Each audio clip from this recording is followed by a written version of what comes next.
ইসরায়েলের পার্লামেন্টে দখলকৃত পশ্চিম তীরে ইসরায়েলি সার্বভৌমত্ব আরোপের প্রস্তাবিত একটি বিলকে প্রাথমিক অনুমোদন দিয়েছে। এই পদক্ষেপ কার্যত ফিলিস্তিনি ভূখণ্ড সংযুক্তির সমতুল্য, যা আন্তর্জাতিক আইনের সুস্পষ্ট লঙ্ঘন হিসেবে বিবেচিত হবে। বিতর্কিত এই বিল পাশ হওয়ায় আন্তর্জাতিক প্রতিক্রিয়া তীব্র হয়েছে।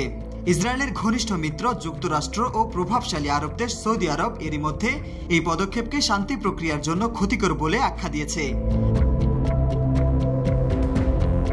মার্কিন পররাষ্ট্রমন্ত্রী মার্কো রুবিও সাংবাদিকদের বলেন, নেসেটে আয়োজিত ভোটাভুটিতে বিলটি পাশ হয়েছে, কিন্তু প্রেসিডেন্ট ট্রাম্প স্পষ্ট করেছেন যে এখনই আমরা এর পক্ষে নই।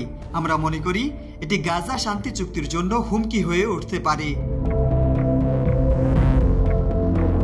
দেশটির পররাষ্ট্র মন্ত্রণালয় আরও জানিয়েছে, সৌদি আরব সব ধরনের অবৈধ বসতি স্থাপন ও দখল নীতির সম্পূর্ণ বিরোধিতা জানায় এবং 1967 সালের সীমারেখা অনুযায়ী পূর্ব জেরুজালেমকে রাজধানী করে স্বাধীন ফিলিস্তিন রাষ্ট্র প্রতিষ্ঠার ঐতিহাসিক ও ন্যায্য অধিকারের প্রতি সমর্থন পুনর্ব্যক্ত করেছে।